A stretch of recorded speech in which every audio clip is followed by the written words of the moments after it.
And that's the thing about Donovan Mitchell. I mean, he has proven time and time again that he can hit big shots in big situations. And although he struggled for a good chunk of this game, he came through at the end, which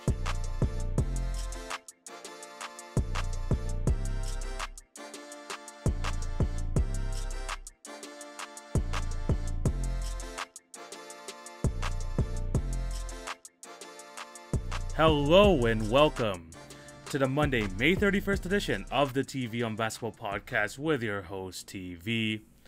Hope you're all having a fantastic day today, and thank you for clicking on to watch or listen to today's episode. Before we start, I do have to plug my other platforms. Remember to follow at TV on Basketball on Twitter, Facebook, and Instagram for updates on the podcast and for other great content. If you're on YouTube, remember to like, share, and subscribe, and hit the notification bell so you won't miss an episode. And for all my podcast listeners, remember to subscribe and leave a review if you're on Apple. That would very much help the algorithm, and I really do appreciate you all. And as for my Spotify, Anchor, or Podbean listeners, just continue to show your support in any way possible. Leave a comment. Tell me that you listened over there. I definitely will shout you guys out. Thank you guys for all your support. I have an awesome show lined up for you today. We're going to talk about some awards that have been given out, which from last week, which I should have really talked about in my Friday episode, but there was just so much to talk about, but we're going to get into them today. And then we're going to talk about just some of the games from the weekend, a lot more stuff coming out from these NBA playoffs, and man, it's getting intense, some very close series, some pretty disappointing series at the same time, but we're going to get through all of them. But yeah, thank you again for all your support. We got a lot of listens on the podcast last episode, though. Thank you guys for coming on, for coming on to listen. You know, I really do appreciate you all. And yeah, today's gonna be a really good episode. So just sit back, relax, and let's get into the first topic. And we're gonna start off this episode of the podcast with some pretty bad news. Former All-Star center, Utah Jazz legend Mark Eden died in a bicycle crash on Saturday afternoon. It was announced by the team, by the NBA. It's just really, really unfortunate what happened to him. He was a pretty good Utah Jazz player, especially in the mid to late 80s. Was an All-Star in 1989, 5-time All-Defense, 2-time Defensive Player of the Year. And like I said, he's a Utah Jazz legend. His number 53 is retired over there. Rudy Gobert had a heartfelt message to him because, you know, he helped him out when he got to Utah. And a lot of people, what he remember about Mark Eden is because of his tall stature, 7'4". He's just a massive guy, a big body dude, and he was like the perfect center to have as the anchor of your defense during that time of the NBA. And he was really, really, he was really, really good at what he did, which is just blocking shots and just being tall, which he did very well. Only had an 11-year career, shortened by injuries, but over 5,000 points, over 3.5 blocks a game, which is very, very impressive. 8 rebounds a game. This guy was a good player. And for someone who is like just synonymous with the Jazz, died at a very young age 64. You know, didn't even hit 65 yet. It's unfortunate. It's very, very unfortunate. And my condolences go out to him and his family. Yeah, just to see, and hard to see another member of the NBA family have to go. So, rest in peace, Mark Eden.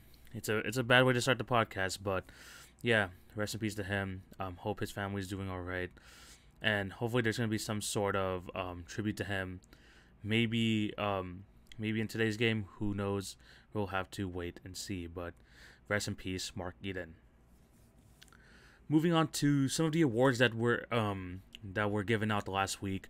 Like I said, I should have maybe slipped this into the episode, but there was just so much ready to talk about because I had to recap so much from the series. But we're going to talk about them today. 2 awards have been announced. Let's start with the Sixth Man of the Year. The Sixth Man of the Year is officially Jordan Carson of the Utah Jazz. In this category, you had him, you had his teammate Joe Ingles, and you had Derrick Rose of the New York Knicks. And what I like about at least these Zoom interviews in terms of when it comes to like NBA awards and stuff, is kind of how the creative ways of how they're able to present these awards. Dating back to last year, you had the one that clearly stands out to me was the Nick Nurse one, where an NBA on TNT. The NBA on TNT crew got his former high school coach, I believe he was, and he announced that he won the Coach of the Year. And then Fred VanVleet, Kyle Lowry came into the room and handed him the award. That was really cool. They did a really good way of just setting those up. And this year, it's more of the same. Because with the Sixth Man of the Year award, when Jordan Clarkson won it, it was basically just an interview with him and Joe Ingles, both candidates for the award, obviously being on the same team. They're talking about how important each of them they are to the team. And they ended off basically the interview with Joe Ingles handing him the award, which was really, really cool. Jordan Clarkson looked legitimately surprised as well, which, I don't know, maybe he doesn't keep up with the stuff, but for me, he was the clear winner for Sixth Man of the Year. So, it's good to see that type of reaction. I'm happy for the guy. Jordan Carson just had a fantastic year this year. 18 points a game, led all players coming off the bench. Yes, he kind of declined as the season went on, but in terms of just like what he has done for this season, he has been absolutely fantastic. Almost 35% from three. Just a vital part to that Utah Jazz team, especially with Donovan Mitchell out. He had to carry some of the load, and he did a fantastic job of that. So yeah, congratulations to Jordan Clarkson. I have no issue with this award. In terms of breakdown, I think he won the majority of it. Joe Ingles got some votes, and I don't think Derrick Rose even got a first place vote. So yeah, that is also pretty interesting. But yeah, congratulations to Jordan Clarkson for winning the Sixth Man of the Year award. And another award that was announced yesterday, or last week, was the Most Improved Player award. And as expected, the Most Improved Player this year goes to Julius Randle. And yeah, like I said, it was just it was an easy choice. It was definitely an easy choice. This guy had a fantastic year. Hard to say that, especially with him struggling in the playoffs right now, but he was still very. I mean, you can't deny how great he was all year. 98 first place votes as well. This guy just was dominating the voting. The other two first place votes went to Jeremy Grant of the Detroit Pistons. Fair enough. I mean, he just edged out Michael Porter Jr. in terms of total points, but yeah, congratulations to him. Other guys that got votes: Christian Wood, Zach LaVine, and Jaylen Brown as well. But yeah, Julius Randle absolutely dominated here. Fair enough. This guy has been absolutely fantastic all year. And remember, this is a regular season award. He definitely did deserve this. And the way that they gave him the award was also pretty cool. They had his son carry it through the hallways of Madison Square Garden. And then as the New York Knicks were in a practice huddle, he came in, he gave the award to his dad. It was very heartwarming, very, very nice. Julius Randle winning Most Improved. Definitely worthy of it. I mean, the other two candidates, Michael Porter and Jeremy Grant, they had some pretty good years. I mean, definitely improved in each of their games, but Julius Randle was an easy answer here. Again, no issues with who won this award. I wish for these two, at the very least, it felt like it was kind of a runaway for both of these awards. So sometimes the easy answer is just the most obvious one. So congratulations to both of them. Yeah, let's see if they can continue through the playoffs. I mean, Julius Randle needs to step up, but Jordan Clarkson has been solid. Definitely has been solid. Speaking of Jordan Clarkson, we're going to be starting with just recapping just some of the games from the playoffs over the weekend. Again, we're going to do like the last episode, just go through each series, give my thoughts on the games that happened on the weekend. And we're going to start with the Utah Jazz Memphis Grizzlies game. Jazz won Game 3 to take the 2-1 series lead, winning 121-111.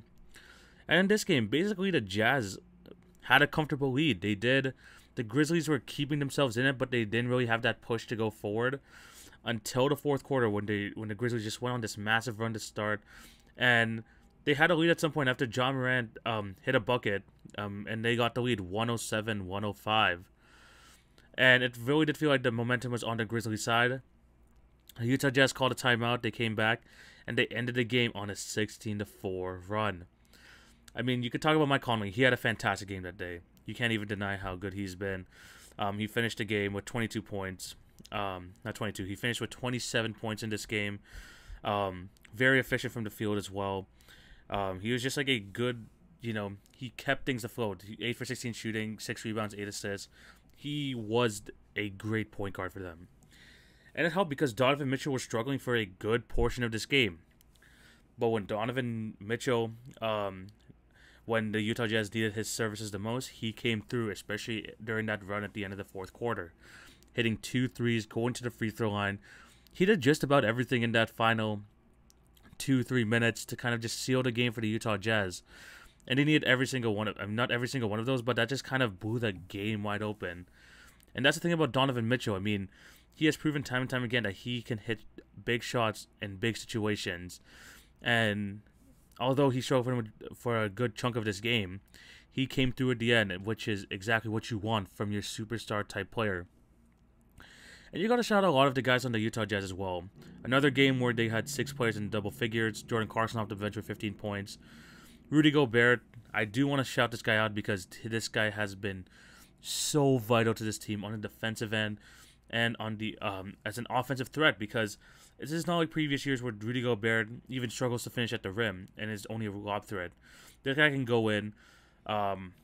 He has some touch in the post now, which is really good for someone like a Rudy Gobert. Obviously, he's just as impactful defensively, averaging almost 4 blocks a game in this series.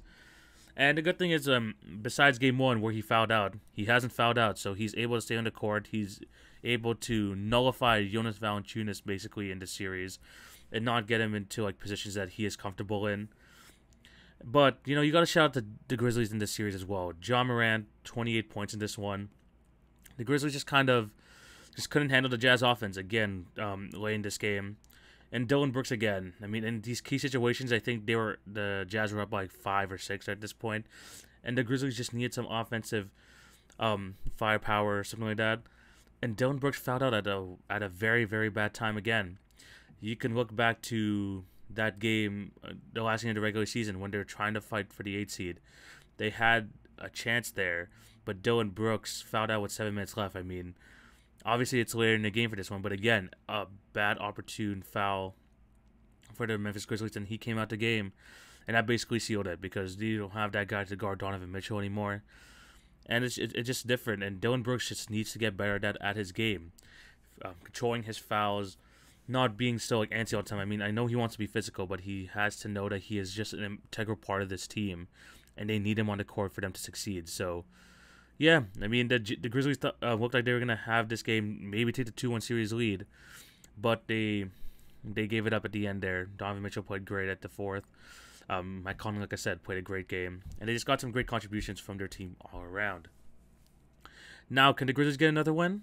Maybe for sure, especially if they can, maybe get a win in tonight's game in Memphis or something like that, but...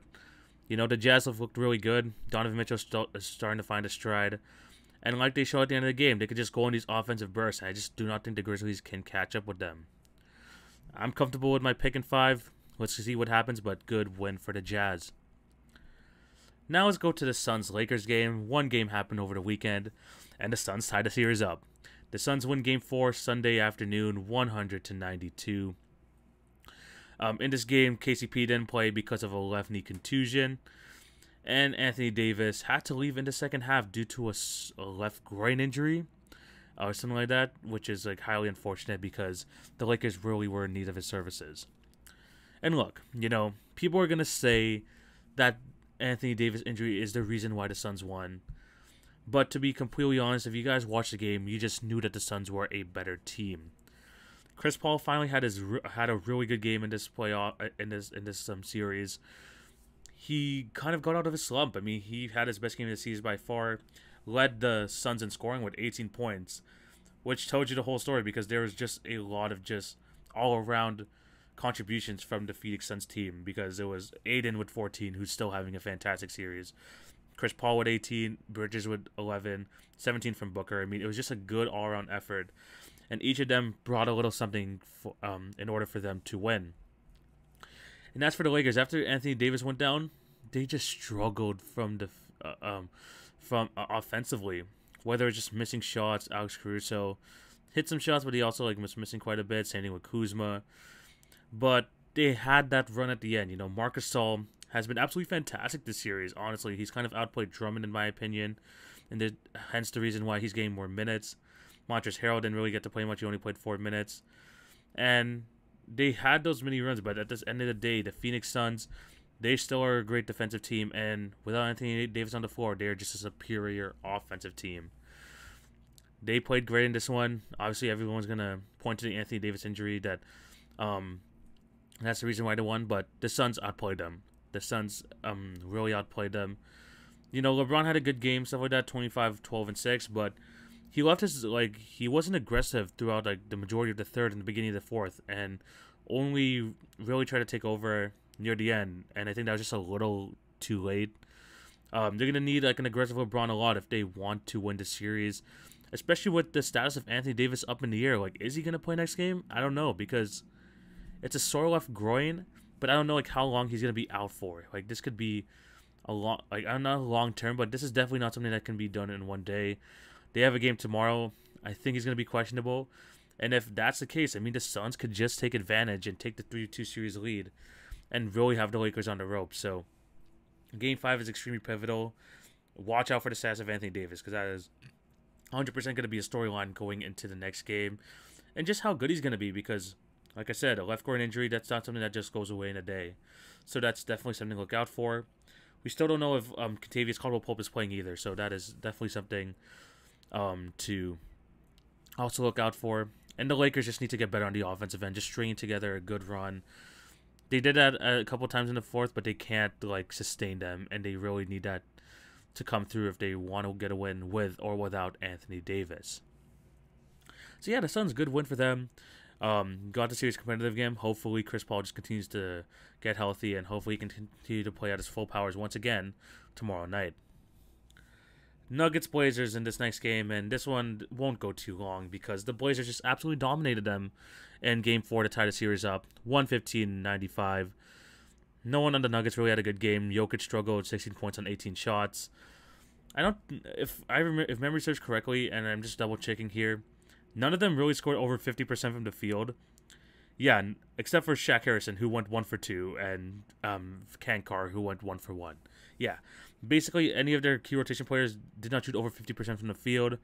Jokic struggled heavy in this one, and the Trailblazers were just led by the efforts of Norman Powell, 29 points, 11 for 15 shooting, 4 for 4 from 3. He was just fantastic. CJ McCollum, good game, 21 and 8.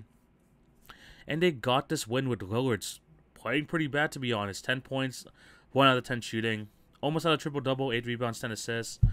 But he didn't play good, and the Blazers were still able to get the win. But I do want to mention something, because if you look at both of these Trailblazers wins, for me, a big reason why they're able to do this is because of something that is correlated with these wins. And in 2 of these wins, a big reason why they were able to win was because Jusuf Nurkic didn't foul out. Once again today, he only had 3 personal fouls. And if you look back to that game where, in Game 1 where they actually got the win over Denver, he had 4. And that correlated to the win. Both times in Games 2 and 3, he fouled out, and the Nuggets won those 2 games. So, I mean, Jusuf Nurkic is not a fantastic defender. No one's going to think of him as a Defensive Player of the Year candidate. But in terms of the Trailblazers team, he is their best chance at trying to slow down Nikola Jokic. Well, yesterday, it was or 2 days ago, it was more of just Jokic struggling, that whole Nuggets team struggling. But Nurkic needs to stay on the court and kind of handle his foul situation if the Blazers want to take this series. Because both these teams are so evenly matched that you need any sort of matchup possible. And although obviously no one's going to shut down Jokic, at least Nurkic will do his best to slow him down. And you could tell when he's on the court, he does positive things on the defensive end. And it does lead to victories. In terms of the Nuggets, I mean, they just got to play better in the offensive end. I know that they're capable of it. I think they'll be able to bounce back next game. I don't expect them to struggle this badly, but as I predicted before the series, this is going to be a long series. Both teams so evenly matched. I see no reason why this can't go 7. I really don't see a reason why this doesn't go 7. So, yeah, this is going to be a very interesting game. I believe the next one is going to be tomorrow night as well. Yeah, 9 p.m. Nuggets versus Blazers. Let's see who's going to take this get the Game 5 win, because Usually people who win that usually end up winning the series. So let's see what happens. This is going to be a fun series. Next, oh boy, let's talk about this. The Clippers Mavericks, the 4-5 matchup in the West. The Clippers got the momentum back. They did. I went on a rant on them on Friday's episode, and I said that they were one of the biggest catfishes in the league. And I said that in order for them to win the series, they're going to have to win both games in Dallas, which I was highly, highly doubtful because I just didn't know if this team had the fight in them. Well, they do because they won both games in Dallas over the weekend. Starting off in Game 3, they won 118-108. Paul George and Kawhi Leonard were just absolutely phenomenal. Absolutely phenomenal in Game 3. Kawhi finishing with 36, Paul George finishing with 29. And Luka tried in this one, 44 points, 9 rebounds, 9 assists. This guy was just special to watch. But compared to Games 1 and 2, the supporting cast just didn't show up.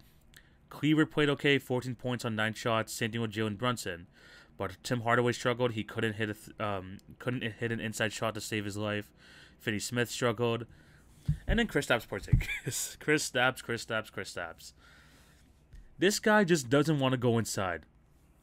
And I saw this tweet on Twitter that perfectly sums up Kristaps Porzingis' game. If he has a fourth grader on him, he will still shoot a post fadeaway.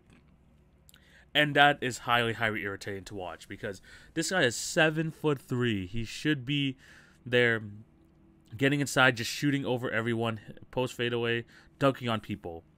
But this guy gets the ball at the elbow and every time just wants to shoot over them. And he's just not hitting those shots. I mean, in this game, he was 3 for 10. And it was highly infuriating to watch because Luka was doing all he can. And in the second quarter, you could tell that his shoulders, his neck area was getting sore from just carrying this team, and no one else really provided that second option for him, which is why they lost. In terms of the Clippers, they got production from both Paul George and Kawhi, but Reggie Jackson had a good game, hitting 4 threes, and Marcus Morris stepped out of his 3-point shooting slump, hitting 3 for 5 in this one, and before fouling out. So in that game, they got a better all-around effort from the Clippers. And they won the supporting cast battle, which was massive because they lost that in both games 1 and 2. So getting that win was absolutely necessary. But in Game 4, the story going to this is that Luka was questionable before the game, whether he's going to play because of that neck strain I mentioned earlier. And obviously he was going to play. Luka's just that type of player. But you could tell that it was bothering him the whole game. Starting from the first quarter, he was grabbing onto it. You could see him grimacing the whole time. And you could tell that kind of affected the Mavericks because they lost this game 106-81. Again, Kawhi Leonard, fantastic. Paul George was very good, especially in that first quarter. Reggie Jackson, once again, 15 points. Nick Batum had 10. They started him at center today. They started Nick Batum at center. They played really, really small because they were fine with Kristaps Porzingis shooting over them over and over again. I mean, Porzingis had a better game here, but he still hasn't taken advantage of those mismatches that the Clippers are providing to him. And in this one, the Mavericks scored 81 points, one of the better offenses in the league, so that was very worrying. And Luka struggled heavy, 9 for 24, 19 points in this one. They even had to bring in Boban Marjanovic, man. He had 12 and 6, but this guy was struggling hard on the defensive end. And once again, the stars didn't show up for the Dallas Mavericks. I mean, this game was just a wash. Starting at the very beginning, this game was just a wash. And the Clippers were able to pull out a big, big victory here. So yeah, I mean, it's unfortunate for Dallas, but they just lost all momentum of the series. The Clippers playing well on the defensive end, which they haven't shown in games 1 and 2. Finally getting their offense going. Playoff Kawhi is just a whole other animal. And you know what? Fair play. I was dissing this team all Friday's episode, and I'm like, I don't think they have it in them to fight back in this. And they were able to, especially that Game 3-1 was very, very impressive because they were able to nullify the supporting cast of the Dallas Mavericks, and they were able to get production from their supporting cast as well. So, you know what? Fair play to the Clippers. They're able to bounce back in this game, and they have all the momentum now, in my opinion. But can the Mavericks bounce back? Will Luka's injury affect them more? I think it will, but the good thing about this is that their next game is on Wednesday, so they have 2 days of rest here, today and tomorrow. So hopefully it starts getting better. He said it got better throughout the game, but they need Luka at his full powers if they're even going to have a chance against this Clippers team. Because KP, for me, is just not doing it for them. Hopefully they can get another good game from Tim Hardaway Jr., Jalen Brunson as well. Hopefully he can have a big game next one. Because if they lose this one against the LA Clippers, it does look like it's going to be a Clippers in 6 with the way the momentum is. But you never know. Luka Doncic is a phenomenal player, and I expect them to bounce back in this one. And hopefully the Dallas Mavericks supporting catchers bounce back, because they just have not been playing good these last 2 games. And honestly, they just cannot stop Kawhi in this one. I mean, Kawhi has finally turned it on. He has been fantastic all series. One of the best performers in this first round, just in general in the NBA. He is phenomenal. Let's see if the Mavericks are going to bounce back, because they have a lot of question marks. Are their supporting cast going to step up? Is Luka's injury still going to hurt him throughout this entire game? Who knows? But the Clippers have the momentum. Although Serge Ibaka they don't have in their lineup, they're fine with what they have. And as long as Kawhi and Paul George continue to perform, they'll be good. The Clippers look like they're going to win this series in 6, but let's see if the Mavericks are going to bounce back. Now let's move on to the East. And hopefully this one shouldn't take as long, because yeah, the East. Yeah, exactly. So we're going to start off with the 1-8 matchup. This one should be pretty quick. The Philly wins Game 3 to take a 3-0 series lead, 132-102. All I got to say in this game is that Philly has dominated all series. Embiid, once again, fantastic, 36 points. And just fire Scott Brooks. If you're the Wizards, just fire him. This guy just doesn't make any adjustments in the game plan whatsoever. I think the 76ers in this game hit 19 threes or something like that. Something along those lines. Sorry, 17, not 19. 17 threes. And he just wouldn't defend them. Every single time, they just went under the screens. Open 3 after open 3. They shot 52% from 3. Easy as you like. And yeah, the series is over for the Wizards. Triple-double for Russell Westbrook, though. But Bradley Beal struggled. And like I said, if the Wizards want to get a win here, they're going to need a 50-point game from Bradley Beal and a efficient triple-double from Westbrook. And it doesn't look like that's going to happen. 76ers in 4. Just 76ers in 4. This game, yeah, this series has not been fun to watch. Next series we're going to talk about, which was definitely got a lot more interesting because of the game, because of Game 3. The Nets Celtics after this weekend is now at 3-1 in the Nets' favor, because the Celtics won Game 3. They won 125-119. Big win for the Boston Celtics in this one. And they did it with just a great all-around effort. But obviously the one person we got to point to for another fantastic game was Jason Tatum. Another 50-burger in this postseason. 50 points, 6 rebounds, 7 assists on 30 shots. Hitting 5 threes, was efficient as hell from the free throw line. Jason Tatum is just a phenomenal player. And he was able to single-handedly, actually not even single-handedly, I want to give some love to the Boston supporting cast, because they actually came through in this game. But great offensive performance from Tatum. He is definitely a top 15 player in my books. He is just a phenomenal basketball player. But you also got to shout out the Boston Celtics supporting cast here. Marcus Smart with 23. Tristan Thompson dominating the boards, 19 points, 13 rebounds. And Fournier just chipping in, 4 threes, 17 points. And you're just getting a little bit from Kemba. I mean, he struggled a bit. He struggled heavily, 6 points. But Romeo Langford with 2 threes. Grant Williams came in, hit a couple shots.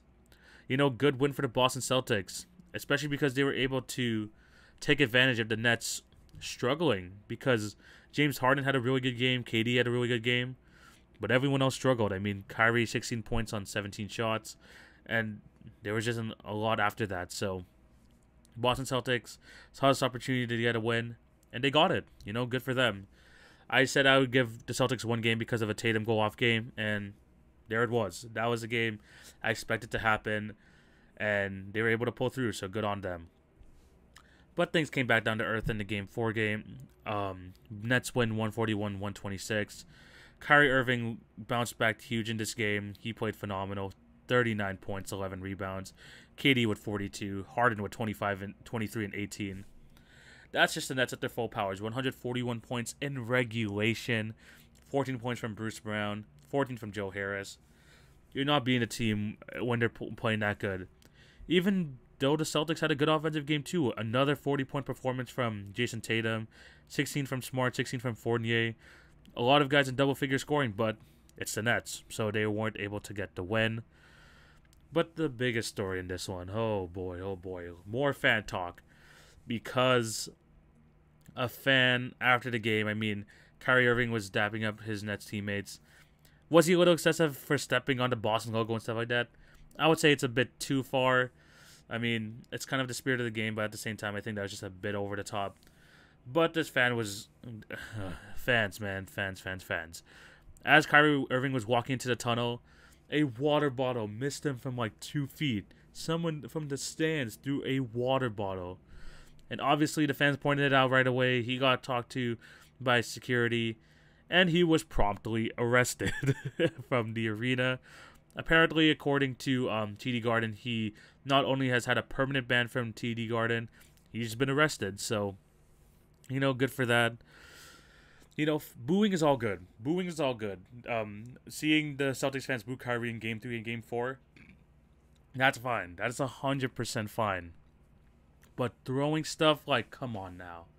Come on, I don't know what's happening, man. It's only been like 3-4 games of NBA playoff basketball, and the fans just don't know how to act. I mean, it's been over a year since they've been there, but still. Like, that's just completely uncalled for. I'm glad he got the permanent ban, but fans gotta do better, man. They think they're invincible. They wouldn't do this to people on the street. They gotta do better. And I know people will be like, oh, he stepped on the logo, he asked for this. No throwing of stuff. Boo him. Boo him all you want. It's just basketball. It's just a game. Like, I don't get it, man. I'm glad he got arrested. That was disgusting. That was absolutely disgusting. But yeah, you know, good for T-Guard for just, you know, taking care of it right away. I hope that guy... Yeah, I don't want to see that guy's face ever again. Next year we're going to go into is the Heat-Bucks series, and... yeah, the Bucks completed the sweep. They won Game 4, 120-103. I mean, the Heat were competitive in the first half. They were. But then they folded in the second half. They lost the second half 63-39. Giannis with his first ever playoff triple-double. And the Bucks were able to complete the sweep.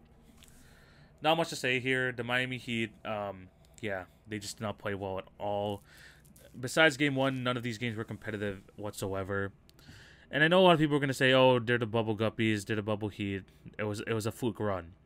I'm not saying, I will never say that a playoff run or a Eastern Conference Championship run is a fluke. Because a fluke is a one-game thing. What the Heat did all of last year in the bubble was something special. They did it for 3 series straight. They looked dominant. And they even took 2 games off the Lakers. That is just no fluke. A fluke doesn't span over 1 or 2 months. I'm sorry, guys.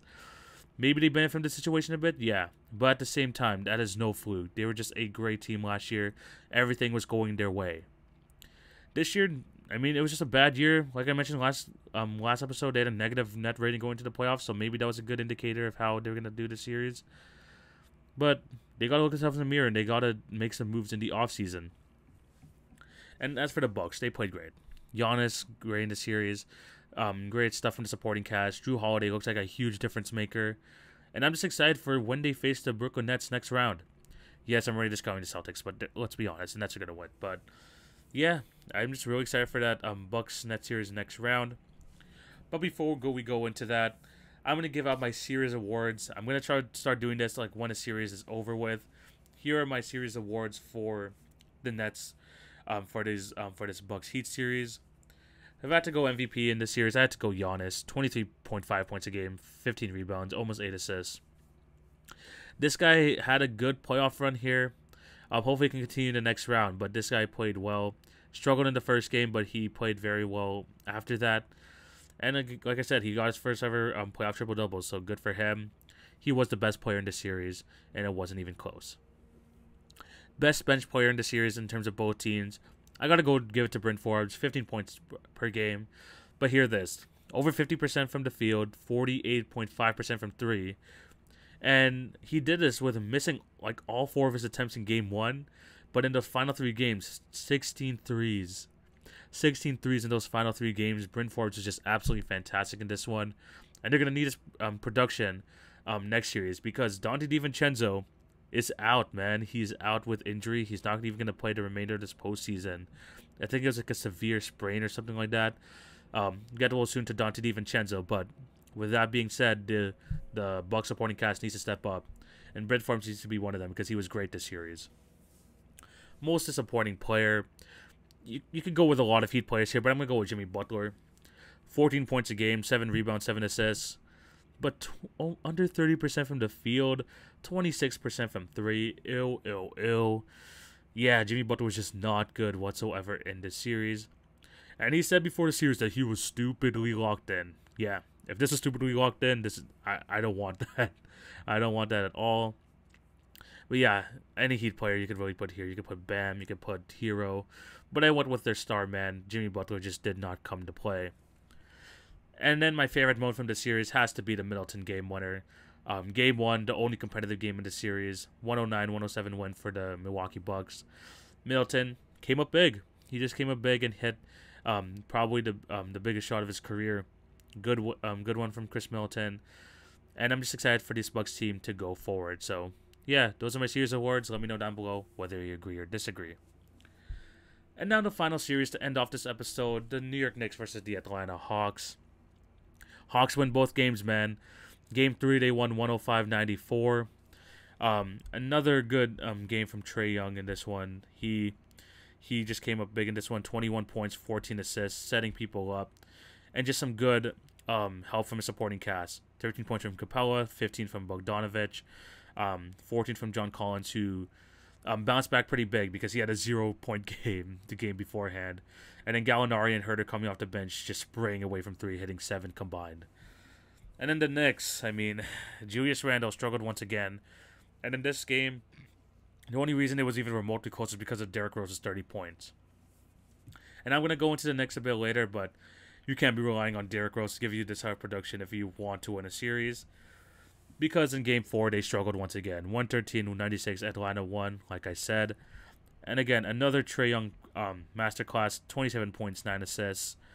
And if you look at the Knicks, I mean, Julius Randle probably had a better game in this one. 23 points, 10 rebounds, 7 assists. But again, on 19 shots, and he just did not play well. He just did it. RJ Barrett had a pretty good bounce-back game, 21 points in this one. But, yeah, the offense just did not come through. And the biggest thing I want to talk about the Knicks here is kind of, yes, they played well in the regular season. But the type of game that they play in the regular season does not translate into the playoffs. They did a lot of iso ball. They were second last in assists in the NBA. I mean, was this really going to work in the playoffs? This was one of my biggest concerns because you got a Hawks team where they got shooters all over the place. Bogdanovich, Herter, Gallinari, DeAndre Hunter has improved there. John Collins is a respectable 3-point shooter. You got Lou Williams as well. Trae Young, one of the best 3-point shooters in the league.